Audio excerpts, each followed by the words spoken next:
Hello সবাইকে, আমি সুখী চলে এসেছি নতুন একটা ভিডিওর সাথে।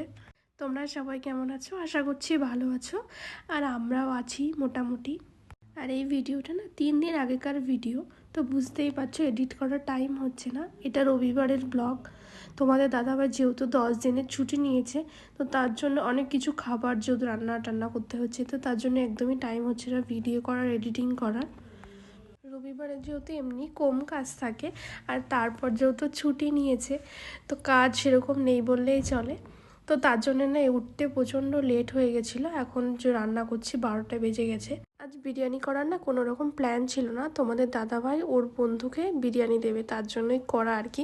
আর এখানে দেখো তোমাদের দাদাভাই আমার আর ওর ছবিটা বাঁধিয়ে এনেছে। এটা রেজিস্টার্ড একটা ছবি।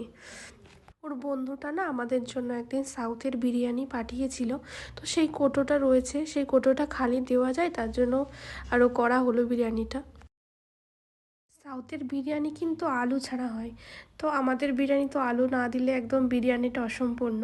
তো তার জন্য আলু তো দিতেই হবে। আর এখানে বিরিয়ানির সাথে ডিমটা না তোমাদের দাদাভাইও পছন্দ করে না, আর আমিও খুব একটা পছন্দ করি না। ওনাকে দেওয়ার জন্য একটা ডিম সিদ্ধই বসিয়েছি। আর এখানে আমার ভাতটাও কিন্তু হয়ে গেছে। আর জায়গা না থাকলে না খুব সমস্যা হয়ে যায়। ভিডিওতে কিন্তু শুধু আমার দেখলেও আজ ও কিন্তু আমাকে প্রচুর অনেক কাজে হেল্প করেছে। মানে পেঁয়াজ মানে যা যা লাগে একদম সমস্ত কাজে হেল্প করে দিয়েছে ও। আর এটা কিন্তু একটা কোয়ার্টারে থাকার অ্যাডভান্টেজ বলতে পারো। ও কিন্তু আমাকে সমস্ত রকম কাজে হেল্প করে। এখানে আবার চিকেন, পাউরুটি, কেওড়া জল, আতর জল। আমি না প্রথমে এখানে ভেবেছিলাম যে কেওড়া জল, আতর জল, মিঠা আতর এগুলো হয়তো এখানে পাওয়া যায় না, কিন্তু না, এখানে দোকানে আমি খোঁজ করেছিলাম যে পাওয়া যায়। তো কিছু কিছু জিনিস দেখবা শ্বশুরবাড়ি থাকলে হয় না। তো এটা যদি আমি বিয়ের পর শ্বশুরবাড়িতে থাকতাম, তো সেটা এই সুযোগগুলো কিন্তু আমি পেতাম না। আমি কিন্তু এখানে থেকে কিছু কিছু এক্সপেরিমেন্ট করি, মানে অন্য রকম রান্না করি। সেগুলো যদি ভালো হয় তাহলেই তোমাদের সাথে শেয়ার করি, আর খারাপ হলে করি না। এগুলো হয়তো আমরা বাড়িতে করলে বাড়িতে থেকে দুজনেরই তাড়িয়ে দিত। কেউ যদি কোয়ার্টারে থেকে থাকো, তো সেই বুঝবে যে কোয়ার্টারে থাকার আসল মজাটা কী। এখানে কিন্তু আমার বিরিয়ানিটা হয়ে গেছে রেডি।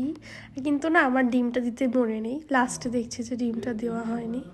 আর বিরিয়ানিটা খেতে কিন্তু প্রচুর টেস্ট হয়েছিল। এটা কিন্তু আমার মুখের কথা নয়, আমার বর আর বরের বন্ধু ওরাই বলেছে যে ভালো হয়েছিল বিরিয়ানিটা, খুব সুন্দর। আর এখানে একদম ডাইরেক্ট চলে এসেছি সন্ধ্যাবেলায়। সন্ধ্যাবেলায় তোমাদের দাদাভাই বললো চিকেন পকোড়া খাবো। আর চিকেনটা না ও 1 কেজি 200-300 নিয়ে এসেছিলো। তো তার জন্য না চিকেনটা শেষ হয়েছিল না, আমি রাত্রেও একটু চিকেন বানাইছিলাম, আর ওখানে কফি বানিয়েছিলাম। তো চলো আজকের ভিডিওটা এইটুকুই, দেখা হচ্ছে নেক্সট ব্লগ।